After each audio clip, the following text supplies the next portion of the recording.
Inyo ang Panginoon. At sumainyo rin. Ang mabuting balita ng Panginoon ayon kay San Lucas. Papuri sa iyo, Panginoon.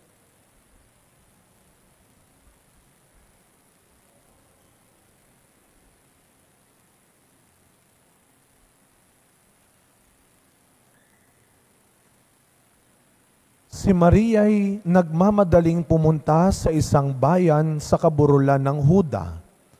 Pagdating sa bahay ni Zacarias, binati niya si Elizabeth. Nang marinig ni Elizabeth ang bati ni Maria, nagagalaw ang sanggol sa kanyang tiyan. Napuspos ng Espiritu Santo si Elizabeth at buong galak na sinabi, "Pinagpala ka sa mga babae, at pinagpala rin ang dinadala mo sa iyong sinapupunan. Sino ako upang dalawin ng ina ng aking Panginoon? Sapagkat pagkarinig ko ng iyong bati, ay nagagalaw sa tuwa ang sanggol sa aking tiyan. Mapalad ka, sapagkat nananalig kang matutupad ang ipinasabi sa iyo ng Panginoon."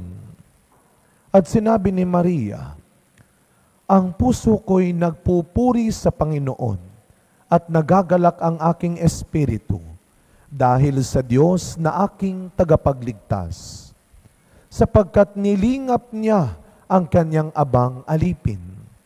At mula ngayon, ako'y tatawaging mapalad ng lahat ng salinlahi dahil sa mga dakilang bagay na ginawa sa akin ng makapangyarihan. Banal ang kanyang pangalan. Kinahahabagan niya ang mga may takot sa kanya sa lahat ng salit-saling lahi. Ipinakita niya ang lakas ng kanyang mga bisig. Ipinangalat niya ang mga palalo ang isipan.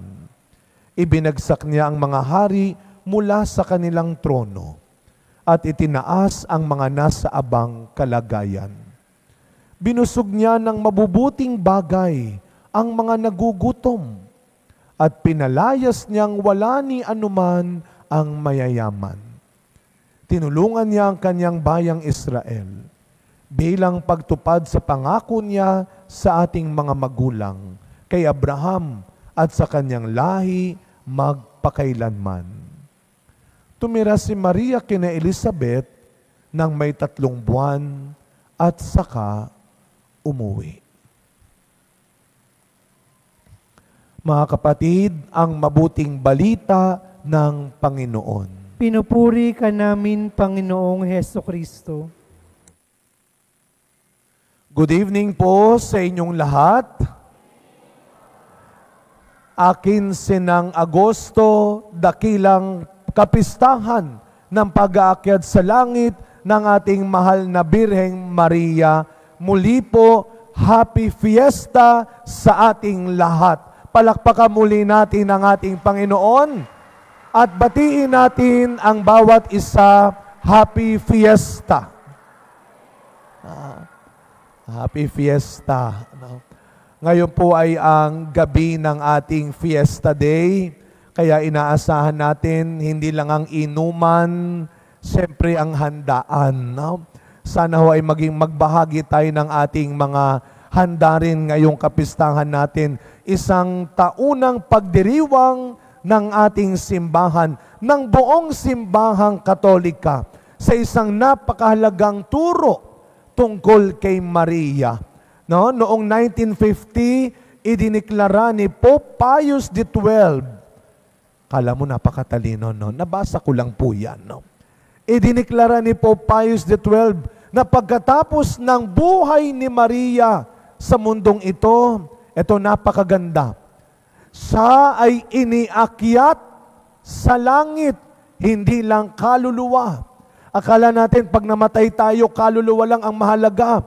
Itinuturo sa atin ng dogma na ito, na hindi lang kaluluwa ang mahalaga, sapagkat si Maria ay isang malaking halimbawa, isang malaking paalala. Wag lang yung kaluluwa mo ang inaatupag mo. Ingatan mo rin ang katawan mo. Dahil ang turo ng simbahan, ang katawan ay ang templo ng Espiritu Santo. At si Maria ay malaking patunay at paalala na sana yung ating pag-aalaga sa ating katawan ay siyang maghahati din sa atin sa langit kung saan nandun ang ating mahal na ina. Alam nyo, meron pong kaugnayan itong assumption sa buhay ni Kristo. Kung sa buhay ni Maria, o kay Kristo muna tayo, naalala ho ninyo, isinama ni Kristo ang ilan sa kanyang mga alagad, umakyat sa bundok, at siya'y nagbagong anyo. Ito'y patikim ng kaluwalhatiang sasapitin ng ating Panginoon at lahat ng susunod sa Kanya. Ganon din ang assumption. Alam nyo, like mother, like son. Paano nila parehong nakamit ang kaluwalhatian? Dahil sa pagsunod nila sa kalooban ng Diyos. Si Jesus, na anak ng Diyos, sumunod sa kalooban ng kanyang ama. Siya'y nagkatawang tao, nanirahan kasama natin, nagsakripisyo at namatay sa krus upang sundin ang kanyang ama. Ganon din si Maria. Si Maria na sumunod sa kalooban ng Diyos, pagkatapos magpakita ang anghel, ikaw ay magiging ina ng Diyos. Like mother, like son. May biyaya sa pagtalima. There is grace in obedience. Ano ang kapalit? Langit. Kaya nga huwag tayong manghihinayang. Huwag nating katatamaran ang sumunod sa Diyos, sapagkat may langit na naghihintay sa pagsunod natin sa Diyos. There is grace in obedience. Dahil sa pagsunod ni Maria, natupad yung sinasabi ng unang pagbasa natin sa aklat ng pahayag. Narito na ang tagapagligtas. Dahil kay Maria. Kaya yung sinasabi ng ikalawang pagbasa, kung dahil sa unang tao si Adan, pumasok ang kasalanan dahil naman sa pagsunod ni Kristo.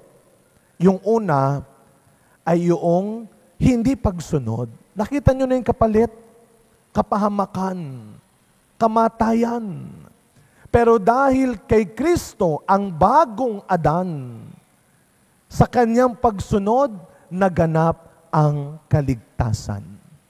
Napakagandang pagnilayan natin. Kanina ho, umaga, hindi ko po inaasang ganito pa rin karami ang magsisimba ngayong gabi. Pero alam ko na ngayon kung bakit. Naalala ko na. Dahil maya-maya, i-announce natin ang winners ng Arco Making Contest. Bara-barangay ito. Sino kayang barangay ang mag-uuwi ngayon ng pinakamagandang arko sa taon na ito? Huwag ako ang sisihin ninyo. May mga judges tayo. No? Sila ang abangan ninyo sa labas. No? No? Pero maraming salamat po sa lahat ng nakiisa. Pero alam mo ninyo, kaninang umaga, 9 a.m., hindi lang ho Fiesta Mass, ako po ay nangako na rin, nanumpa na rin. No? Yung nangyari kaninang 9 a.m. ay hindi lang ho tungkol sa akin na naging parish priest ho ninyo, pero ang aking pangangako ulit. Kaya nga naikwento ko kanina, nung inilabas na po yung announcement na ako ay magiging parish priest, may isa akong kaibigang pare. No? Biniro ako, sana nga biro lang yon. Sabi niya sa akin, anong feeling? Natupad na yung pangarap mo. Sabi ko, wow. Hindi ko alam kung siya'y natutuwa o kung siya'y nangiintriga lang. Pero alam mo ninyo, pinagnilayan ko, pinag-isipan ko, ito nga kaya ay pinangarap ko ba ito? Pinapangarap ba ito o tinatanggap ito? Ito ba'y pinangarap o tinanggap? Mga kapatid, araw-araw sa buhay natin, tinatawag tayo ng Diyos. May pinagagawa ang Diyos sa atin. Huwag tayong matakot, huwag tayong madamot. Kung kagaya ni Maria, kagaya ni Jesus, merong pinagagawang dakilang misyon ng Diyos sa atin. At ano yung dakilang misyon na iyon? Hindi mo kinakailangan lumayo. Baka nasa loob ng bahay ninyo ang iyong misyon. Sabi ko nga, your family is your first mission territory. Everything begins at home. Lahat nagsisimula sa loob ng bahay. Kaya siguro si Jesus bilang taong totoo ay natuto ring sumunod dahil sa kanyang nanay na nagturo sa kanyang sumunod. Dahil si Maria ay naging mabuting halimbawa sa kanyang anak. Everything begins at home. Kaya sana ho, ngayong kapistahan natin, ito ang ating ipanalangin. Sa ating ibanghelyong narinig ngayon, si Maria ay umawit ng papuri. Ano yung kwento ni Maria? Ang awit na ito ay awit ng papuri at pasasalamat. Anong sabi ni Maria? Ang puso ko'y nagpupuri sa Diyos dahil sa lahat ng kanyang ginawa. Simple lang yan. To God be the glory. Hindi sa iyo ang papuri. Ano man ang makamit natin, ano man ang marating natin sa mundong ito, kagaya ni Maria, siya na ang pinakamahalagang babae. Pinagpala sa babaeng lahat, sa taong lahat. Pero ano ngayon ang sinasabi ni Maria? It's not about me. To God be the glory. Hindi sa iyo ang papuri. There is no obedience without humility. Walang pagtalima kung walang pagpapakumbaba. Kaya mga kapatid, sa pagpapatuloy ng misa natin, ito po ang ating ipagdasal na sana ang ating parokya, ang ating simbahan, ang ating pamayanan dito sa Laberisa ay tunay na tumulad kay Maria. Na araw-araw, lalo na bilang isang pamilya, tulungan natin ang bawat isa na matutong magpakumbaba, na matutong tumalima. Walang mawawala sa taong mapagkumbaba. Walang mawawala sa taong tumatalima. Mas lalong pinagpapala. Kaya ito ang gusto ni Maria ngayon sa atin.